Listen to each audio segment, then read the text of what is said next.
My roommate wasn't the only thing I was hiding a death. At first it was only a shadow in his dreams. Night after night, the man would stand at the edge of a place he couldn't name, framed by a doorway of light that did not belong to any house he had ever lived in. He never shouted. He never moved much. He would only watch. The first few mornings he wrote it off. Too much coffee, too much late-night scrolling. Stress that folded itself into the wrong kind of story. But the shadow got closer. Not fast, not feverish. It was as if something patient was doing the work of moving, an inch at a time, an evening at a time, until the shape that had been soft around the edges became something he could almost recognize. A young man, late 20s, the kind of face that looked calm even when it wasn't, began sleeping with a small recorder on his bedside table because saying the dream out loud made it feel less like an accusation. The third night he woke with the scent of damp earth in his throat. He had not been near soil. He had not touched rain. The smell clung to him like a promise he hadn't asked for. In the morning, a single cigarette butt lay on his windowsill, as if someone had stopped there and stubbed it out just to say hello. He lived alone.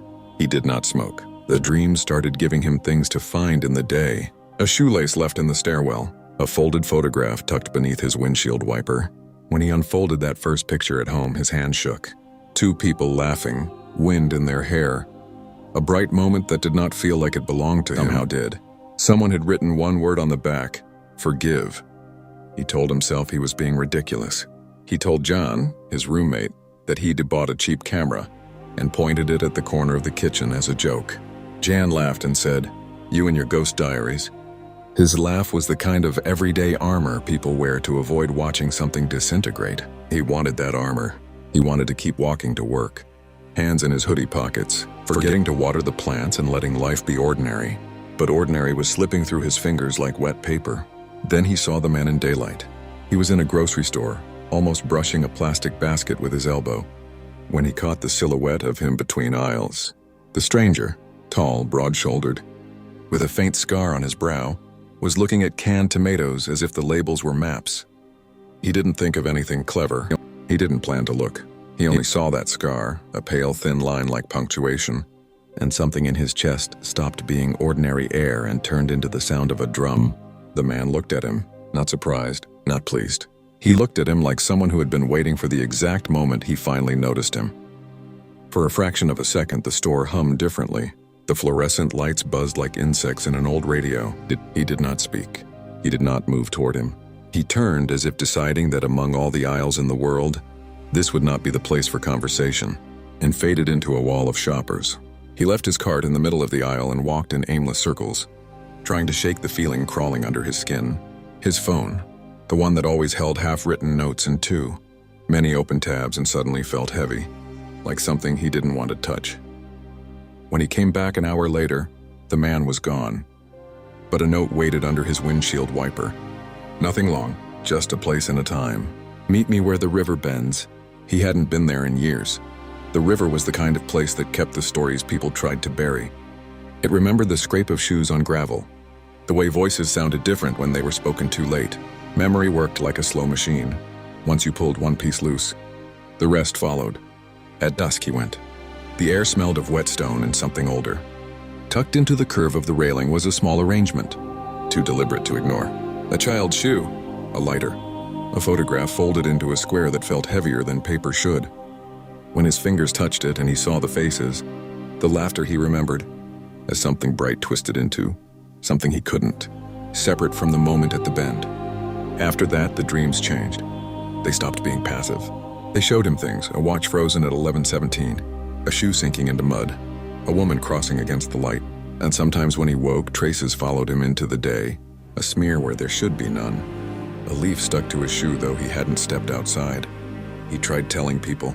Mose brushed it off, said he needed rest, but Jana didn't laugh. She watched him quietly, her expression soft but knowing. Maybe things have a way of getting each other's attention, she said. She never said the word guilt. She didn't have to. The man began appearing more often, in the background at a bus stop, across a cafe, lifting his eyes at just the right moment, never threatening, never rushing, just present. He left impressions instead of messages, the sound of tires on wet gravel, the metallic taste of fear, objects that showed up later exactly where they could be found. The realization crept in slowly. The man didn't want revenge. He wanted space opened for the truth. He wanted the story spoken out loud. The first time they sat across from each other, the air felt impossibly still. The man placed the photograph between them like it was evidence. "You left me there," he said. "No anger, just certainty. You didn't stop." He let the silence do the rest. "I wanted to see if you would remember." He had no ready defense. When the memory came, it didn't feel like a replay. It felt like a scent unlocking a room he had kept closed for years. It came back as sound and texture. The scuff of a shoe, the flash of headlights, a hand that reached and then never closed. He had turned and walked away. He chose to leave that night. For years, he convinced himself that walking away had been the only option, that it was necessary, maybe even merciful. That's how cowardice works. It teaches a man to rename his fear so he can live with it. The man never asked him for punishment.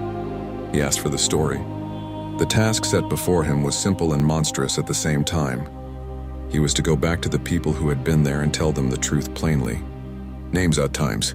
No softening, no editing, where they once minimized everything to protect themselves. The man wanted the wound exposed so the world could carry it properly. He wanted him to unclench the thing he'd been holding in his pocket for years. So he started Ockley. He left messages on doorsteps. He sat in kitchens with people who remembered pieces but not the whole. Some looked at him with pity. Some called him a monster. One woman, older than the neighborhood itself, listened quietly and touched his hand like she was testing something burned.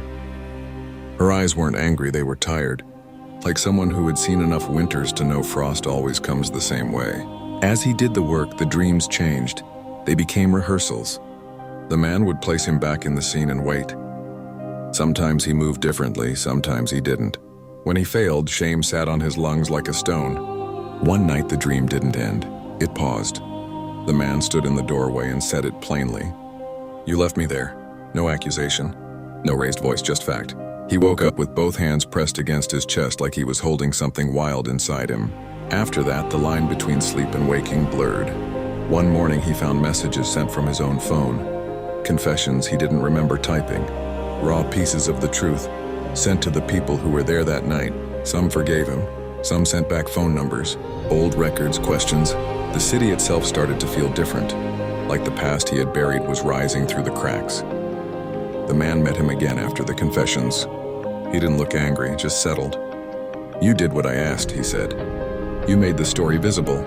He placed the photograph between them and tapped it gently. "There's one last thing," he said. "Go back to the edge. Say everything out loud, no edits, no apologies that soften it. Say it exactly how it happened, in the place it happened." That night the river bend was cold to the teeth. When he stood and forced the words out across the water, he felt something lift and also sink. Some people wept, some spat, some left. There was no single response. There was only the unspooling of consequences he had neatly banked inside his chest. He felt small and huge and absurd all at once. When he finished speaking, the air felt like a held breath finally released. The dreams lightened after that, not gone, but thinning. He slept longer stretches without waking to the smell of river mud on his tongue. He told himself the end had been reached. Maybe it had. Maybe that was the thing he wanted most to be true. Then months later, walking under a streetlight while the rain stayed away but the air held the memory of it, he saw the man again. He looked like someone waiting on a train platform. He nodded once, the smallest motion, nothing performative. It was not triumph, it was recognition. A person who has been weathering time will nod when a burden has finally been set down. For a while after that, the world grew quieter. The city returned to its white noise. Buses, late-night food stalls, the sound of someone closing a door in a building across the street. He told himself the story had been told and that it had changed something, even if only slightly. He became a little kinder to himself. He ate better. He stopped leaving unread messages sitting on his phone for weeks. And then one night, years later, not months, he dreamed again. This time it was different. The angle of the dream shifted. He was looking down at his own body lying on the muddy bank. Above him, the man stood and smiled in a way that made his throat tighten. The smile wasn't joyful, it was restful. It was the look of someone who had finally hung something on a nail and walked into another room. In the dream, he did not move. He lay there and watched the water swallow the light. He woke soaked in a cold he couldn't explain. His hands felt wet, though the sheets were dry. For a moment, he thought he had failed again. Then he understood something stranger and heavier. The story had become cyclical. a knot not meant to be untangled, only recognized. Memory had not forgiven him. Neither had he forgiven himself. The man had waited, the man had asked. The man had, in his own way, been the instrument of his remembrance. Maybe this is not the ending people expect. Maybe they want closure, justice served, wounds healed. But life rarely offers clean endings. The last image he carries is not easy. The last dream left him with a quiet vertigo. He could not tell whether it had brought him back to punish him or to teach him what it truly means to be seen. So he lives with it. Some nights he sleeps without the smell of the river. Some nights he doesn't. He writes when he can. He tells the story in quiet corners of cafes and sometimes in front of a camera. On nights when the city feels soft, people ask what they would do in his place. He doesn't know. What he does know is this: hiding a death will not bury it. Places remember. People remember in ways they do not intend. And there are those who wait, patient almost still, until the one who walked away finally turns back. If someone hears footsteps at night and their skin prickles, they shouldn't dismiss it as imagination. Sometimes it isn't a ghost trying to frighten them. Sometimes it's a story trying to be heard. And sometimes when the truth is finally spoken, it doesn't repair everything, but it changes the shape of the world a man has to walk through. His roommate wasn't the only thing he was hiding. He was hiding a death, and saying it aloud was the first step toward letting the place remember him back.